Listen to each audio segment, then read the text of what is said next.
Namo Bhagavate Vasudevaya. Om Namo Bhagavate Vasudevaya. Om Namo Bhagavate Vasudevaya. Om Namo Bhagavate Vasudevaya. Om Namo Bhagavate Vasudevaya.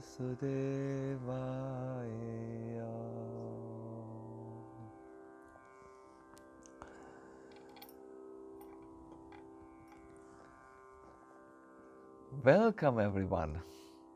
It is my great pleasure to welcome you for this seventh session, no, sixth session of the Bhakti Essential Course.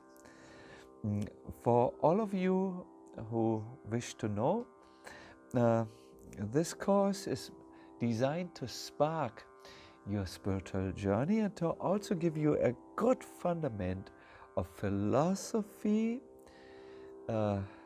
insights and practical experience within the, let me say, the vast kingdom of Bhakti. In our last session, we started to explore the main practices of Bhakti. We dealt with mantras, with kirtans, as a means to connect with the Supreme and the divine liberation and reality. And we also were going deep into an kirtan experience. I do hope that you had possibility last week to chant mantras and sing kirtans. If not, you can review the session and then practice it. It's very, very important for me to say that many of the deep concepts of Bhakti cannot really only be explained with words. It is through practice that you unleash the power of divine intuition and then experience through your intuition and then also through direct seeing and hearing the deeper mysteries of Bhakti. So practice is important. Now, today, I would like to continue with this practice part of Bhakti by introducing to all of you the spiritual relationships.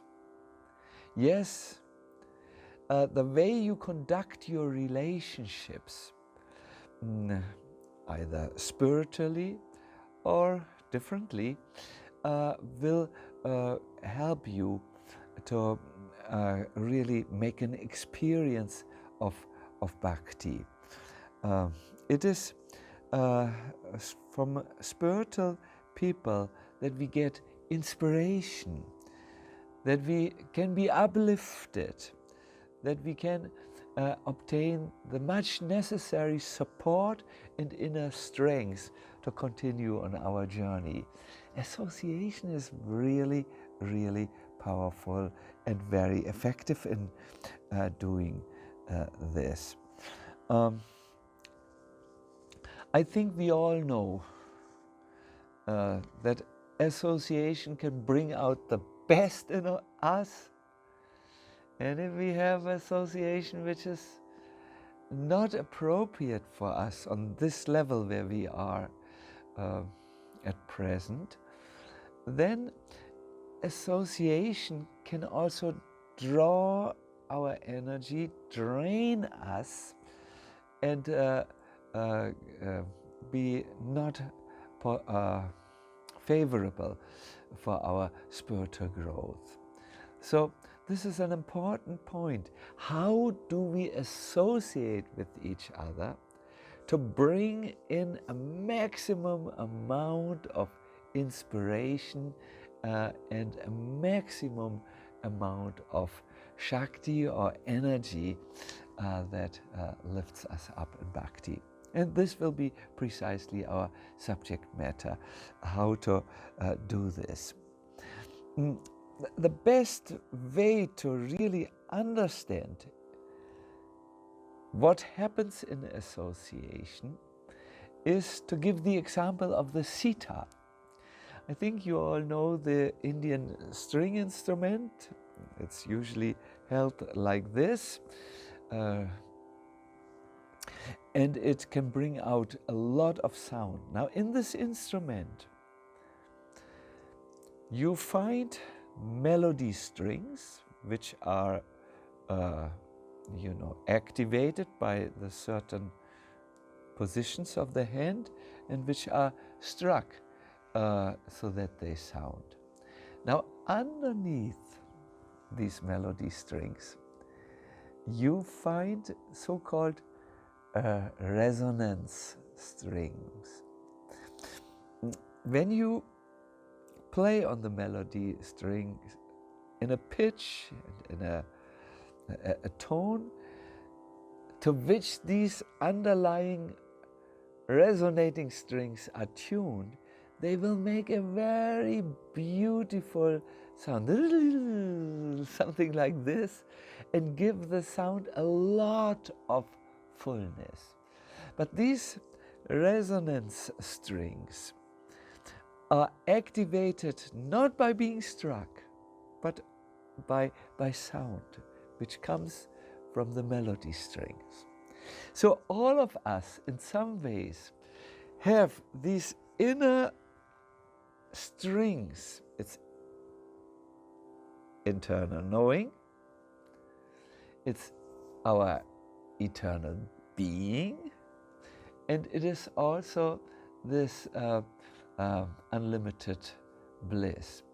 And when we meet a spiritually evolved or just someone who practices their spiritual life and is committed to this, when we meet this, their sound, so to say, which is already released and freed and acting, begins to activate what is there in our heart, and then our hearts begin to sing. I have personal experience of this.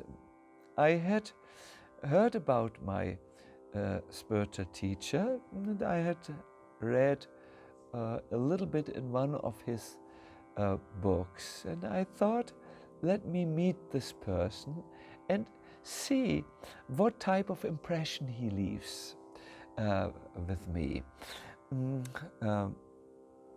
I still remember I met him in the London airport. He had come from overseas and was coming out of after the immigration procedures. He was coming out, and the first time I saw him, first of all, I saw him surrounded by a lot of light, but that was not all. The very first time I saw him, I could feel that inside my heart something was becoming activated. It was almost like in this earlier example of the sitar, that the resonance strings were being moved and started to resound. Don't we all know this? When you meet people, something starts to move in your heart. There's a lot of knowledge about this in the Bhakti tradition. But it's enough here to understand the association you have will bring out certain resonance strings. And what we want in Bhakti is, of course, the right type of strings, the right type of response, the right type of qualities. And that comes just by being in the company of spiritual people and not closing our heart. When we do this, our emptiness in the heart, if there is emptiness, begins to overflow. We do not even need to share many words.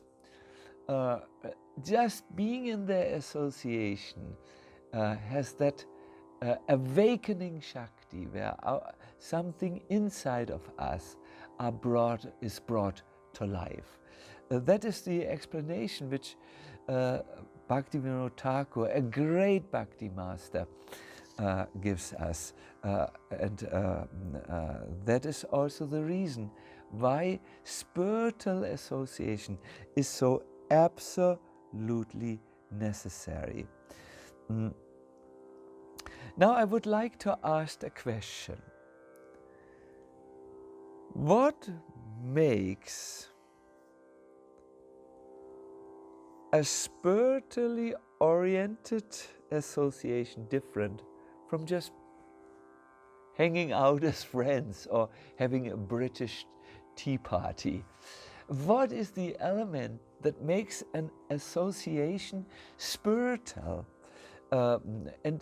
Because once we figure that out and understand the principle, we can make all of our associations spiritually uplifting and empowering. We have to understand what we can bring into the association to make it favorable for our bhakti journey. Now,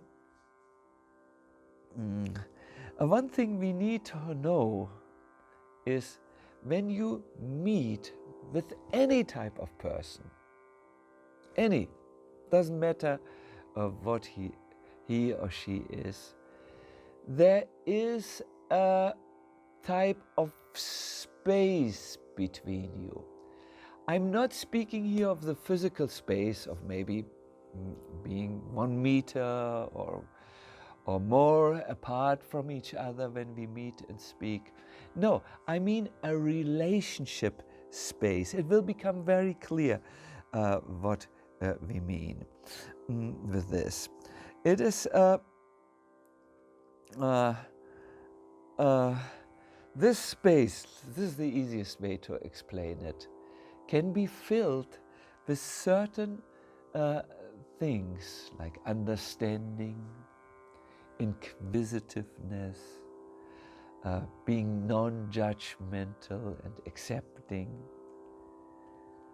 And when you place that in between, so to say, you will see a certain reaction comes from the other person. You could also put other things into the relationship space. For instance, an attitude of mistrust. I really don't trust this person. And although you have not spoken any word, the person will very easily feel what you have put into the relationship space. I have seen people who were totally upset. For instance, when I spoke during a war in a war country who was at war with another country about the need to forgive.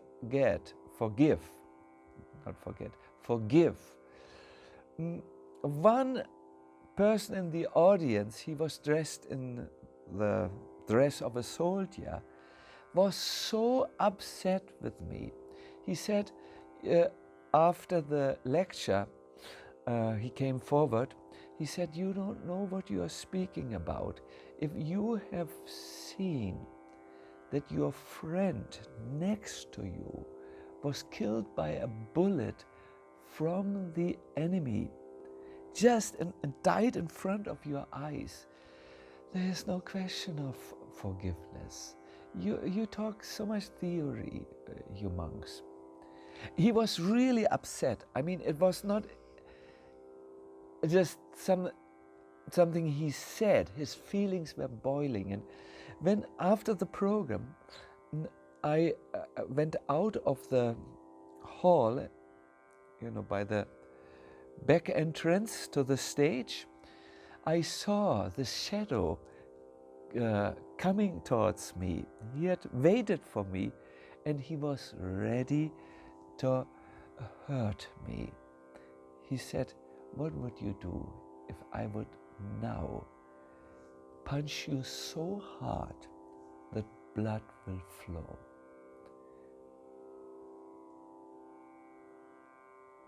And at that moment, I could have jumped into one way of responding. I could have defended myself with words, or tried to somehow protect myself with my hands. But I decided to use this knowledge of the relationship space. I briefly, this happens within seconds, try to understand the person. He was in pain. He was desperate. Most probably he did not even know why this war was necessary. By the way, I don't think any war is, or most, let's not talk about wars here. It is not a good way to come to peace, to make war. It never works. He was really disturbed because his friend died in his arm. So I put into the space understanding. And I put into the space something like empathy. I could feel with him. And just as this was going on, his whole face changed, and he started to cry. And he said, "Please forgive me, I'm a little bit out of balance these days. It's so terrible what I see." Filling the space in between you is not something you always do with words. It's an attitude. It's an understanding. It's connecting with a person on a deeper level. And that has absolutely wonderful effects. Absolutely wonderful. So the crucial questions, what makes a relationship spiritual is, it depends what you put in the space which is there. I would like to talk about how to make your relationship spiritual. There is a word for this. It's sadhu sangha, saintly association. Sangha comes from the Sanskrit motto samyak rupena gamayam. It means to move forward together in a proper manner. How beautiful. What a good definition. Association, or having any relationship, can be seen as moving forward together in a proper manner. Proper manner means that the best things come out in a person. So there are three types of associations which I would like to discuss today. One is to someone who is a teacher, from whom you can learn, maybe a saintly person or just a teacher. Another type of association we can have is with peers, those who are on a similar level like we are. And the third type of people which we meet are people in need of support. So we meet people who are superiors, from whom we can learn. We meet people who are peers, and we meet people who are in need of support. When we are at a point in life where we need answers and guidance to our deeper questions, where we may have to make a very important decision that doesn't only affect our life, but the life of those who are close to us. No? At that time, the right guidance is very important. The right association can give you inspirations that within seconds give you the answer. Yes, yes, this is the best way to move forward. This type of, let us say, person who can give guidance is someone who knows you, someone who also feels affection towards you, and someone who can help you. If you look for a friend who can really be, helping you out or raise your energy levels and your understandings, find someone who knows you and accepts you, someone with whom you do not have to play the hide game where you hide things of yourself. No, where you can just be just the person you are, and who is affectionate towards you, he likes you, and he is able to help you. Such association is at the root of Bhakti. By such association, we start moving forward. Anyone who is on the Bhakti path can tell you that they met such a person, and even though the meeting was brief, for only a split second, it had a profound effect, because due to the resonating power that happened there, and also due to the other person filling the relationship space with that type of, let us say, stuff that can help you to move forward. That was crucial, and maintains you also on the journey. These teachers are spiritually more elevated people. They do not just talk with words. They do not just give us their own thoughts. No, they come from a deeper place, the place of deep spiritual connectedness, and therefore inspiration, that can give us astonishing support in our journey. Therefore, one wisdom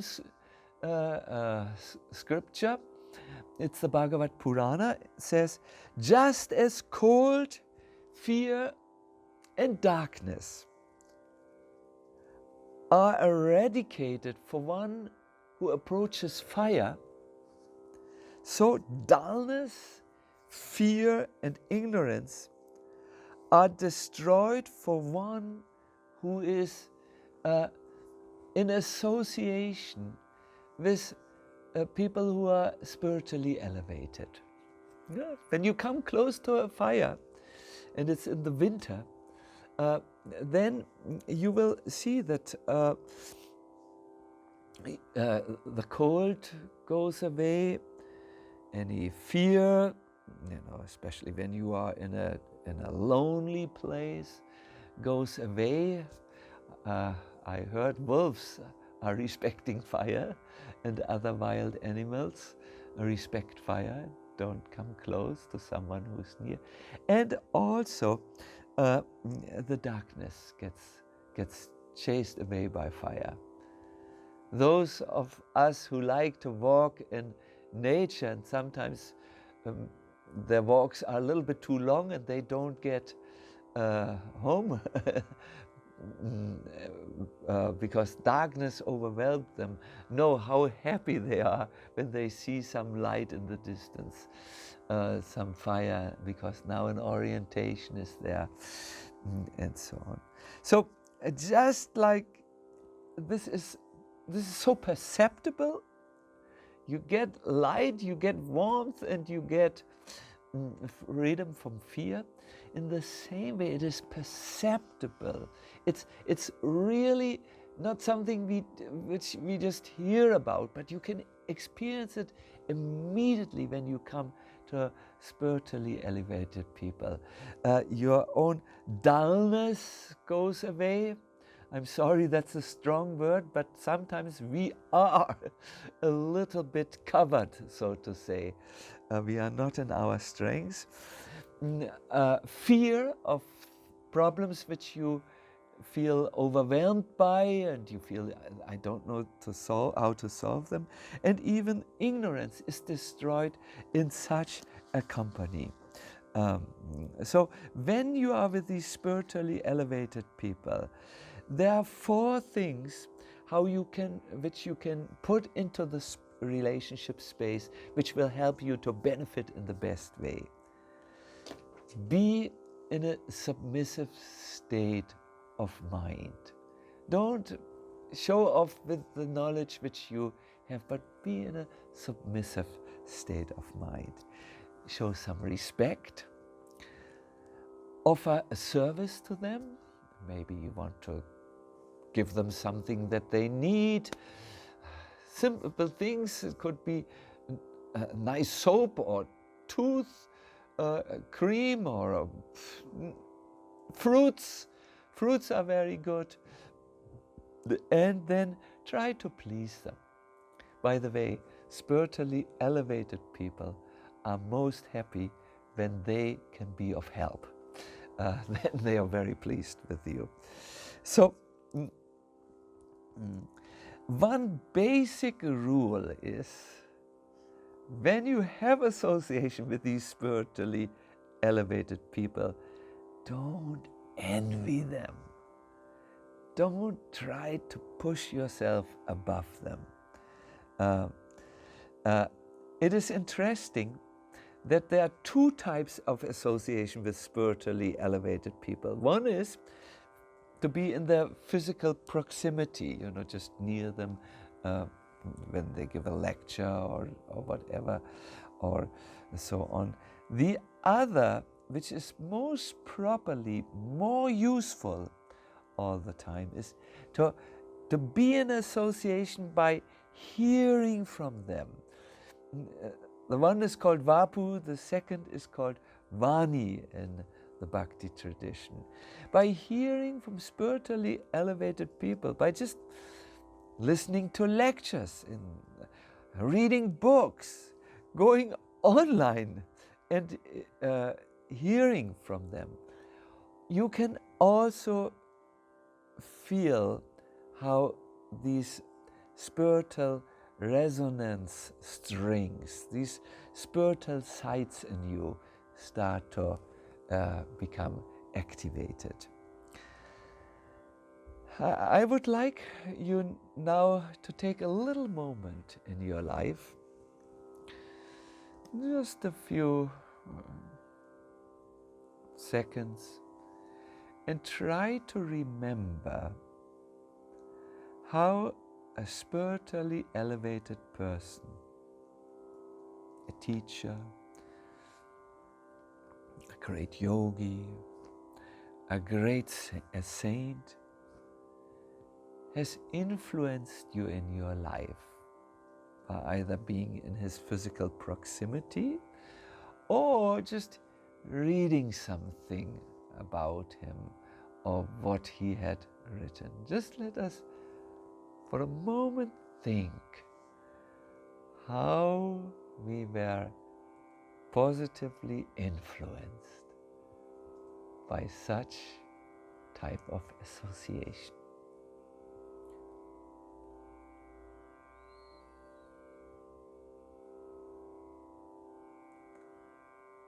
Yes, I got something new. I have the opportunity to meet many spiritual people. Just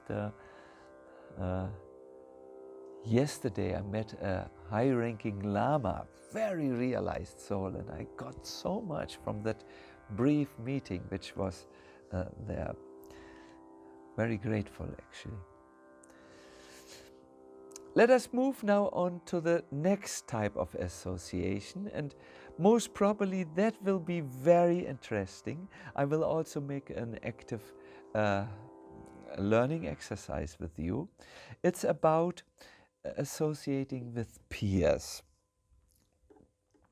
Most probably in our daily life we associate with them most of the time. We share our realizations, we may open our minds in confidence, we may go on a travel together, we will meet together, like that. The peer association is something like a safety net.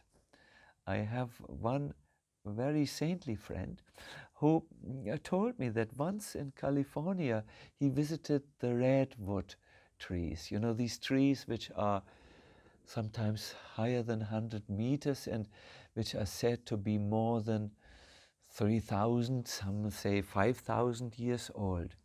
These trees amazingly don't have deep roots. Normally, the higher the tree grows, the deeper his roots have to be so that he doesn't topple and fall. The highest trees on this planet have no deep roots.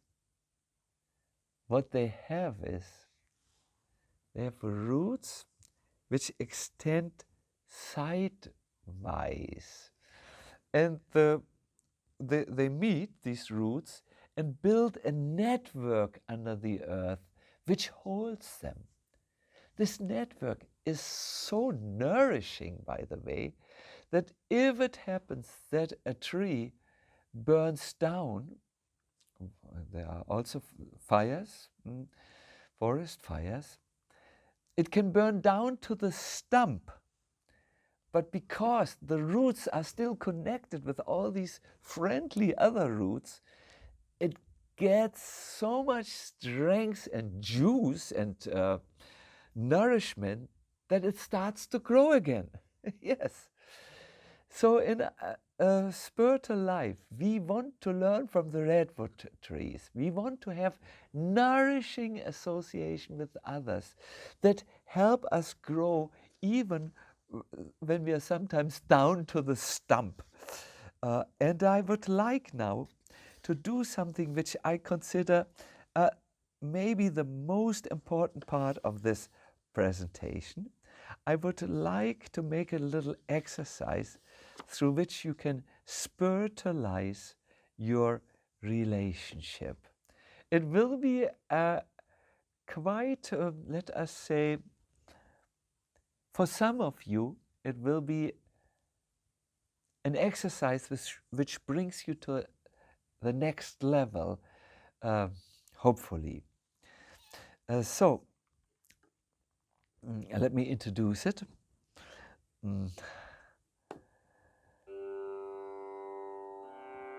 In this exercise,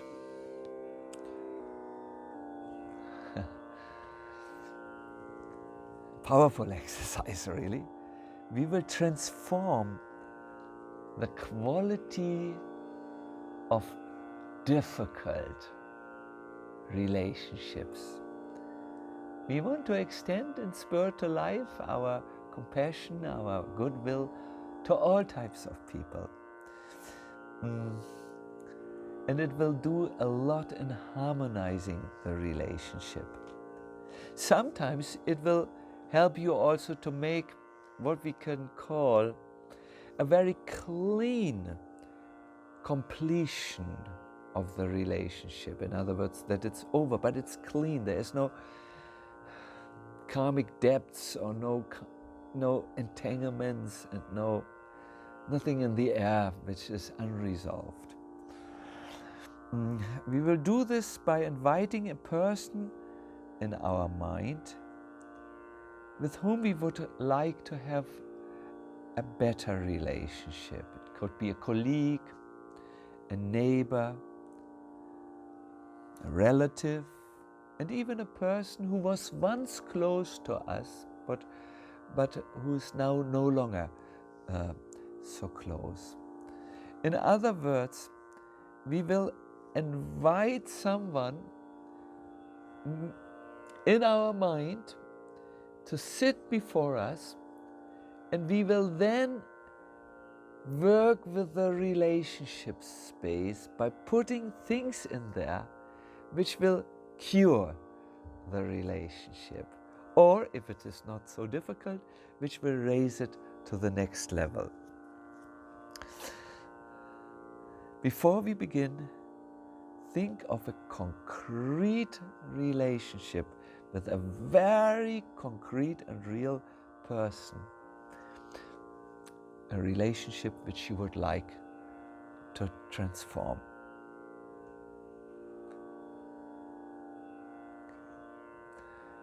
Okay? Even if you have not yet found the person, most probably he or she will show up. Let's begin. Sit straight wherever you are. It's now a good time to stop everything else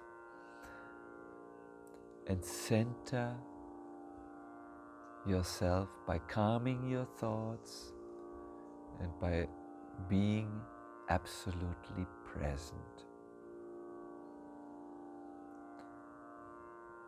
Relax, first of all, your body. Just tell yourself, relax.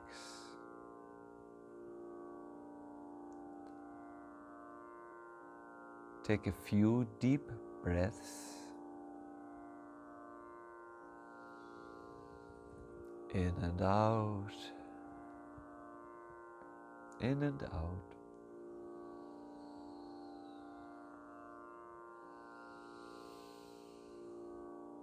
And when you're ready, close your eyes.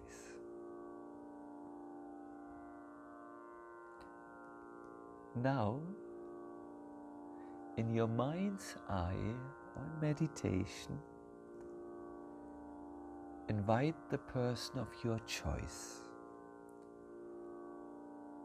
Invite him or her to sit before you.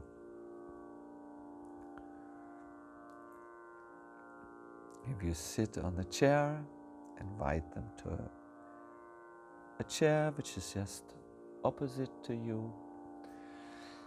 If you're on the floor, invite him there or her. And then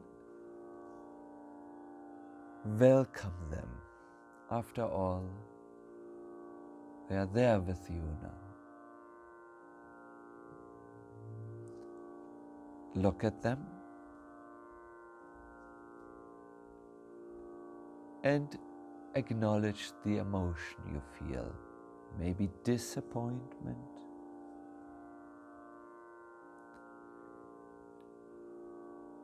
maybe expectation that they do or say something.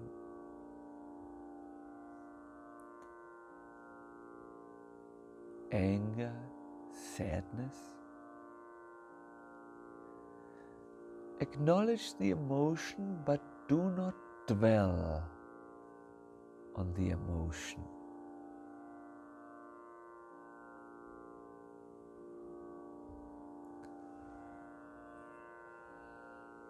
Now become aware of the space in between you, the relationship space. You have a relationship, and this space can be filled with words, with thoughts, with attitudes. Whatever you will put into this space will determine the quality of your relationship.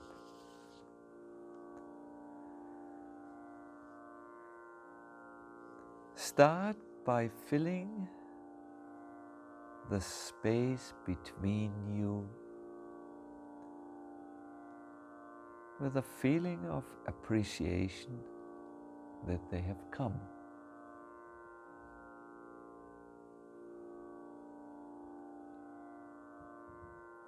And now put into this space an understanding of their situation, empathy, empathize with their perspective.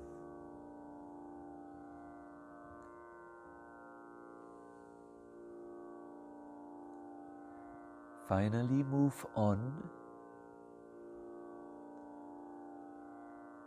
and try to put into this space an awareness of their spiritual essence. Just like you, they are an eternal being, full of inner knowing and bliss. Just like you, they carry the Supreme in their heart. Just like you, they look for understanding and support.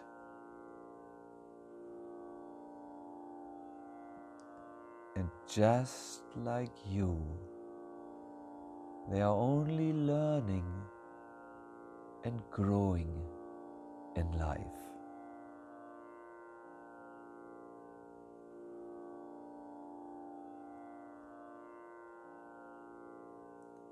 Notice now how your own feelings have started to change.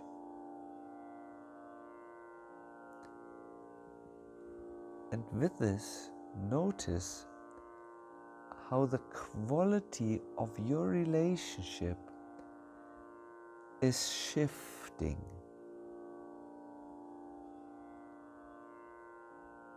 And finally, ask yourself, what can I do from my side to better improve this relationship or to properly complete it?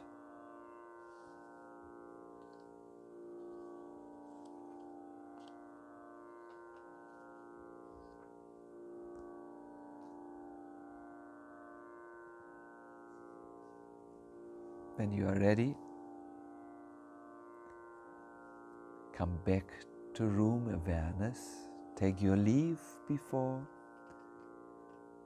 and then take the experience into your daily life.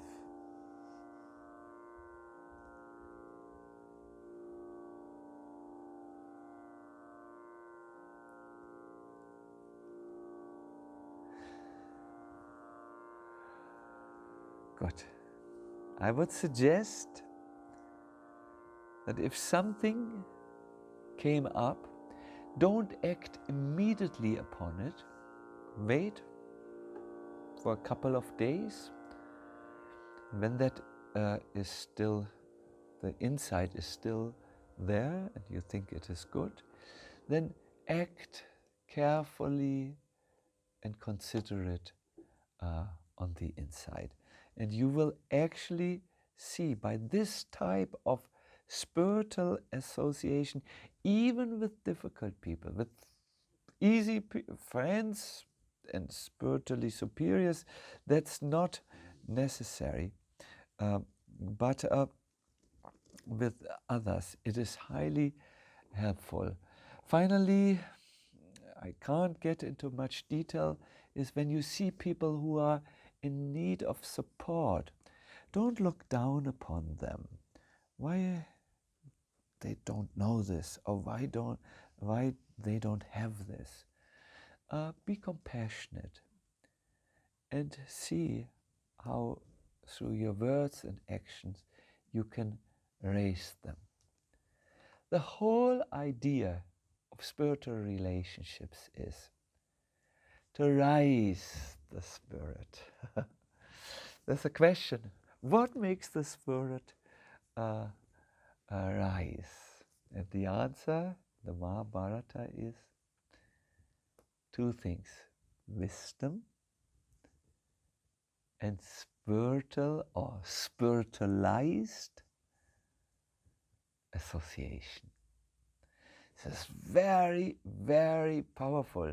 If you carefully bring these things into the engaged life, the active life, you will really be surprised how things change, how your values begin to change, your perceptions begin to change, your actions begin to change in relationship to others, and you will start to access the tremendous benefits of spiritual associations. There are so many good examples of people who started their spiritual life just with having a spiritual association with others.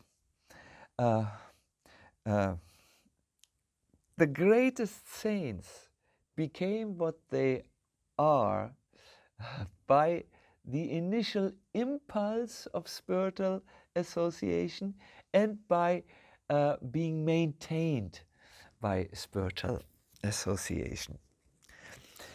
I will post on my Facebook tips and exercises that can help you to practice over the next week, and of course also afterwards, the art of spiritualizing your relationship and creating, I would like to say, almost music in your relationship.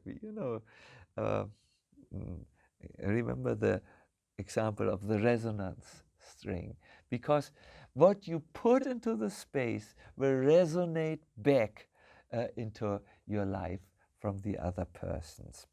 We grow together with other persons. If we don't have we don't have associations, let's start with that, we wouldn't learn a language.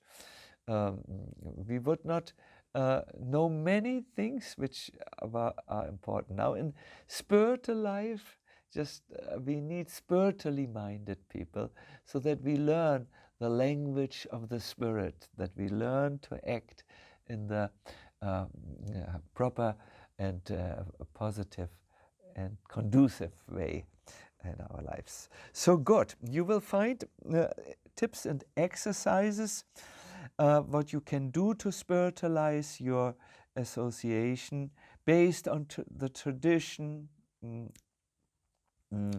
You will, I will request you to remember spiritual associations, and I will give you a guideline which you can do to interact with peers and people whom you meet just very newly.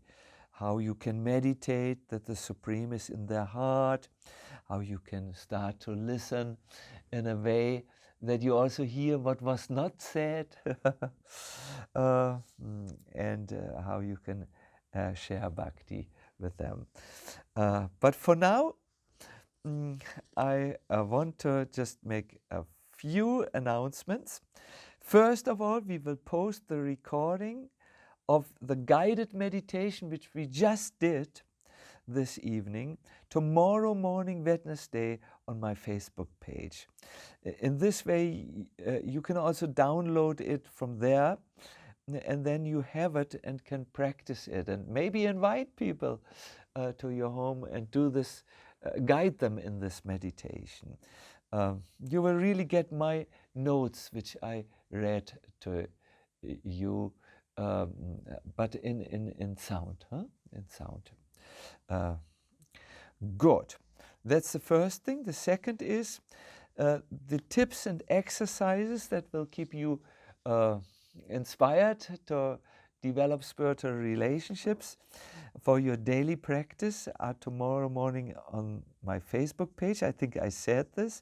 And last, our next session, Bhakti Essentials Part 7. Wow, we are already approaching Part 7. It has all in all 8 sessions. Will take place on August the 18th at 8 p.m. Central European Time. Let me conclude with closing words. It's from a very old wisdom text, the Yoga Vashishta Ramayana. It says, therefore, in all circumstances, one should approach saintly persons, because such association imparts valuable lessons. If one approaches persons who have real knowledge, emptiness overflows with fullness.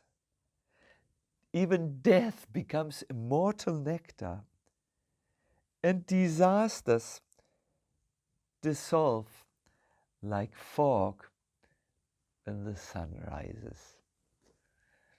With this, I wish you a wonderful evening or day, depending on the time zone where you are as you listen to this.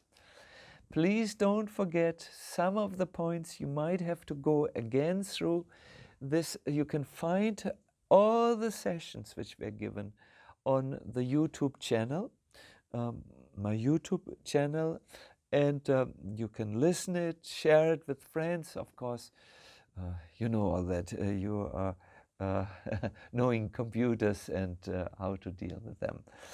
Good.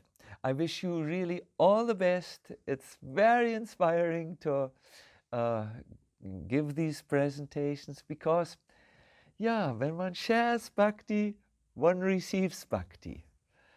All the best.